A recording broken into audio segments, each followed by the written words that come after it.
County Fairgrounds USA, countyfairgrounds.net. Welcome to today's podcast. Hello. Hi, this is Karen from County Fairgrounds, and I think I have Michael Aslan on the line with me. That's right. How you doing, Karen? I'm okay, and you're a magician, and you've been a magician for a long time, right? Over 40 years. Wow. So how did you get started in magic, Michael? Well, let's see. I saw my first magician when I was 12 at school. But I really didn't get into doing more magic until after I got into the Navy.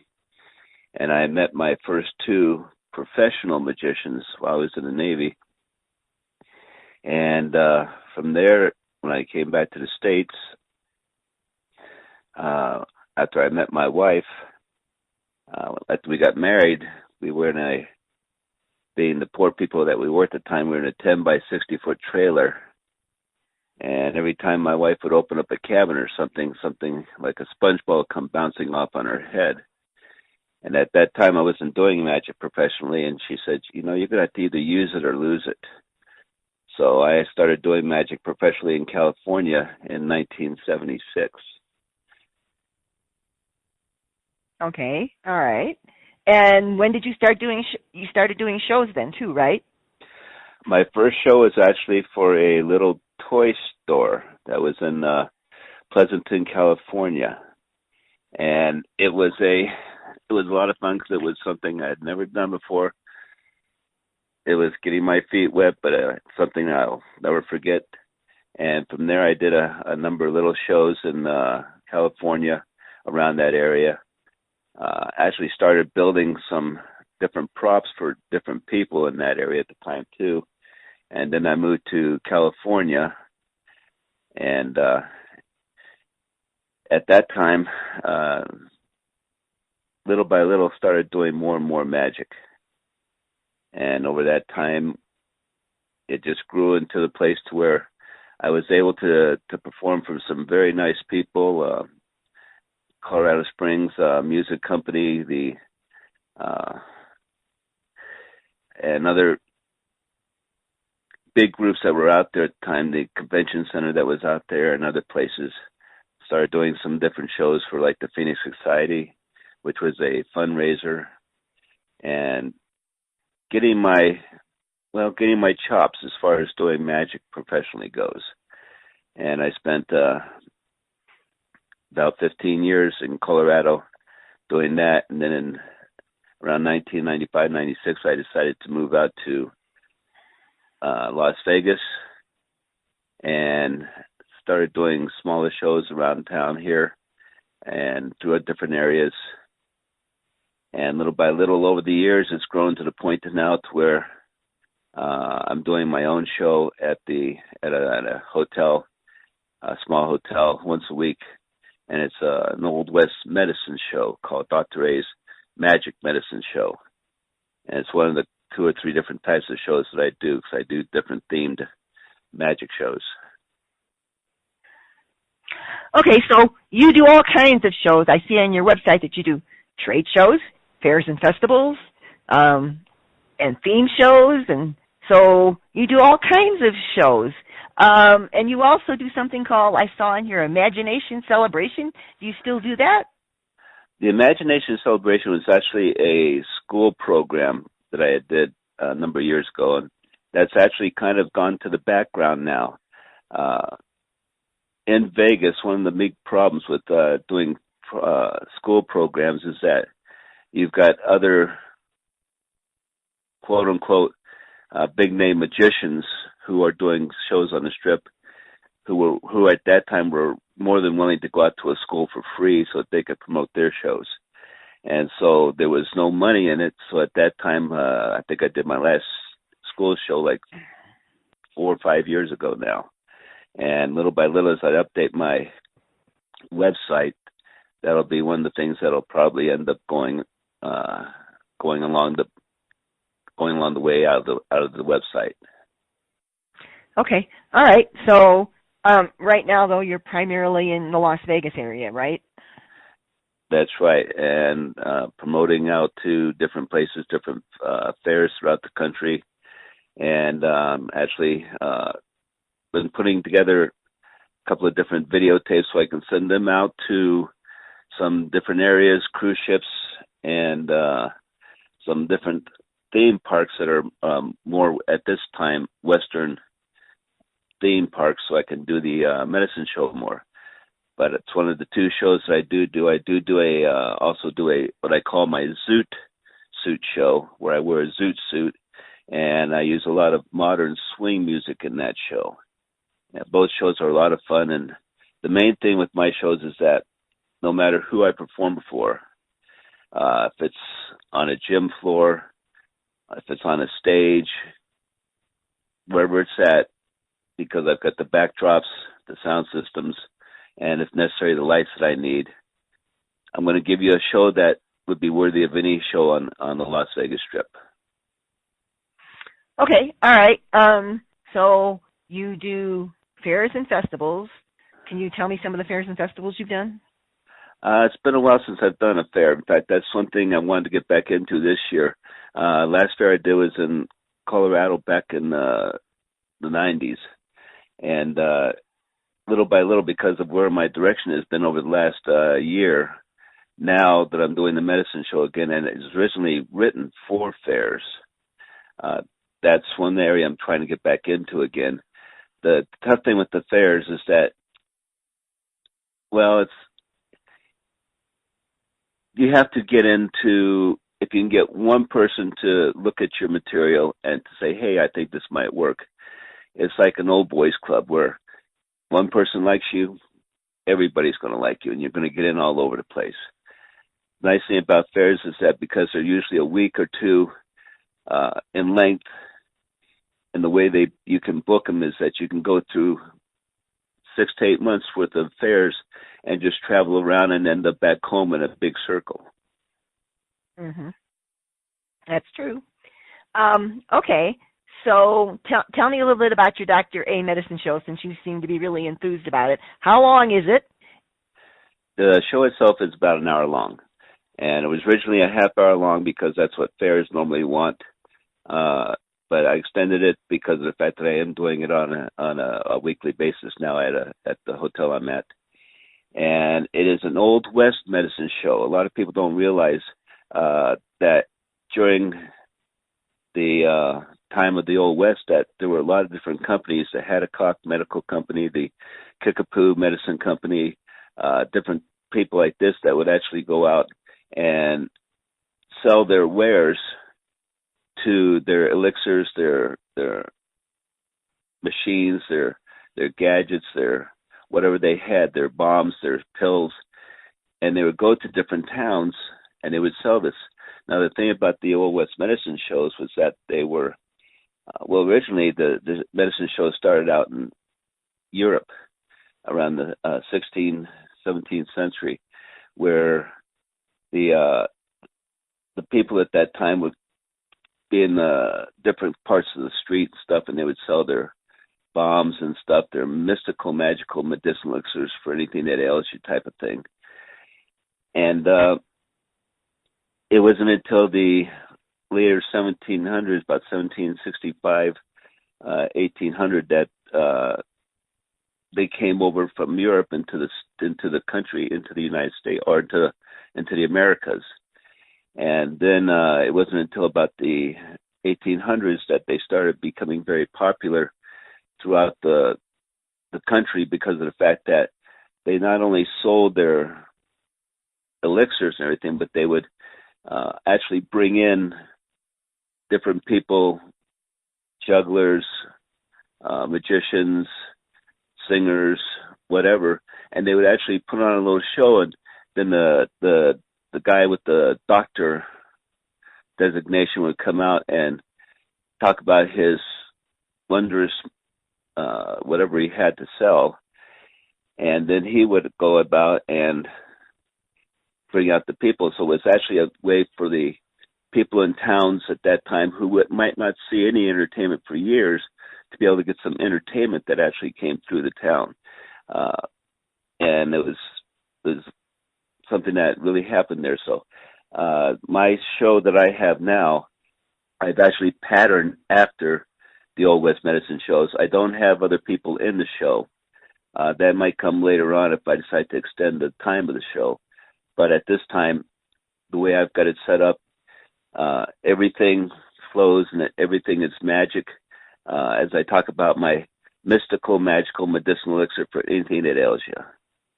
And to give you an example, my elixir is guaranteed to help you to see, get rid of your dog's fleas, take away your fat, and get rid of your rats. It is a miracle in a bottle, but that bottle is totally recyclable, making us a completely green company. And so during that time, I am every part of the thing is always selling Dr. Ray's magical elixir, but it's also with something to do with some kind of a magic trick that helps to show why you need to take Dr. Ray's elixir to help you to focus in on things and things of that sort. Okay, all right.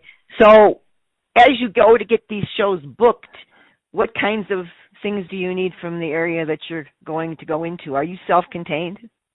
If I need to be, I am self-contained. I do have a trailer stage that I can bring out, and I have my own sound system, my own lights. Basically, the only thing I need from any place, if I'm using my trailer, is electricity. And if you don't have electricity, I don't even have to worry about that because I do have, as far as my speaker system goes, I do have battery-powered speaker systems, of which I can use to be able to get to the people. The main thing they have to provide me with is people. I can play on any kind of surface. If I'm not using the trailer stage, I can play on a, for example, because of my backdrops, I can play on a gym floor. I can play on a stage. I can play on a small area, any place I need. So it's a very versatile type show that I can use anywhere, but it has a lot of comedy, magic, and audience participation. Okay, and how long does the show usually last? Well, like I said, depending on, with the way I'll be booking it now, I'm looking at an hour. And if I need to, if the fair, for example, decides that, hey, we only want a half hour, can you do that? I can do 6 to 8 shows a day for a half hour with no problem, because it's easy to cut out a few things. Or if I need to, if they want a longer show, that's no problem either, because I have things that I can add into it to make it a longer show. Okay, all right. So you want to tell me about some of the clients that you've had and some of your experiences? What have been some of your most favorite experiences and memories? Well, I've had some people who have come up to the show that that you may not know, but for example, Floyd Mayweather's father. Floyd Mayweather is the heavyweight champion of the world. His father actually came in one night and saw the show, which I found amazing. I've had a number of different people that I didn't realize were there in the show that I found out later that were in the show. I've had some very, well, in this area, they're famous magicians. Jeff McBride, I don't know if you've ever heard of him or not, but for example, he came in the show, and the fun part about doing the magic show or doing the medicine show is that you never know what's going to happen. You've got everything planned out, you've got everything scripted so that everything goes a certain way, but there may be that one person there. Well, for example, one night I had a gentleman who came up, and this guy was just so off and just so funny that it was easy to play off him for 5-10 minutes with no problem. And he just totally made the show because of the way he just reacted to everything that was happening in the show. Some of the things that I enjoy the most is the reactions I get from people whenever I do the show. For example, when I do the Zoot Suit show, I do what I call a comedy suit jacket escape, and end up in all kinds of precarious positions with that. But because of the way I've got using people, I've used 2 gentlemen up from the audience. Their reactions are always so funny whenever to see their to see them is they drop the curtain that they're holding up to me, and I'm in these different positions trying to get out of this suit jacket that I've been shackled to. Oh, that sounds exciting and dangerous. You always get out, though, right? Well, the suit jacket isn't dangerous. That's the nice thing about the suit jacket. I used to do a regulation straitjacket escape as a finale to my shows many years ago. But having a great cook for a wife and having gained weight at that time, my straitjacket really didn't fit anymore. So I started doing the suit jacket escape, which allowed me to have more fun and more comedy with the audience. But fortunately, now that I've lost 30 pounds, maybe you can go back to trying to do that straitjacket escape again. Oh, okay. That's a good reason for losing weight, I guess. So, Michael, do you have any kids? I have two sons. One's in his 40s and one's in his late 30s. And the one is the head children's pastor for the church that we go to, and the other one right now is in Cebu, which is in the Philippines, and he found himself a nice little lady out there in Cebu, and so he's been out there about a year and a half now, enjoying himself. Okay, so have they ever shown an interest in what you do? Well, many years ago, I used to, when they were younger, I would use them in the show. My oldest, I would put into a sword house and put swords through it and then make him vanish. The younger one, I used to put into a large box and crank him out, and he'd be flat as a piece of paper, and I'd open up the box and he'd be completely gone, but just this flat representation of him, and put it back in and make him reappear again. The younger one, he hasn't really ever, he was a Marine, and he really never has gotten into anything as far as the show business end of it. He's always liked helping me when he's been around. The older one, it has been a godsend for him, because he's able to speak and do things in front of people. He's not afraid to make a fool of himself in front of people, to have a good time with people. And he's literally been asked to go different places throughout the country to speak to different pastors, to speak to different youth groups and things of this sort.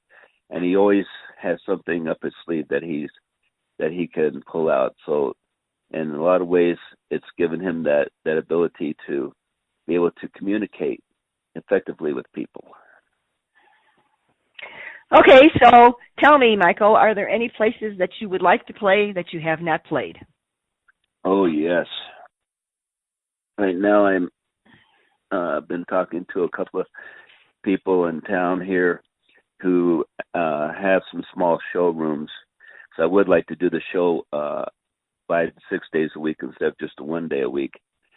And depending on whether I can negotiate how they want to do the payments will be depending on whether I do that or not.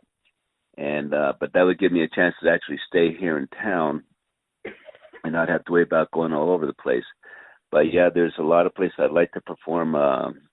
The Magic Castle in Los Angeles, for example, would be one of the places I'd love to perform in. And to tell you the truth, I just love performing. I love being in front of people. I love seeing people smile, seeing people laugh, knowing that they're having a good time with what I'm doing, and that when they leave, the show it's not just a show, but it becomes an experience for them that they never forget. Sounds like a true show, like you're a true showman, Michael. I try to be. Okay, so now we need to know how to reach you. How do people reach you?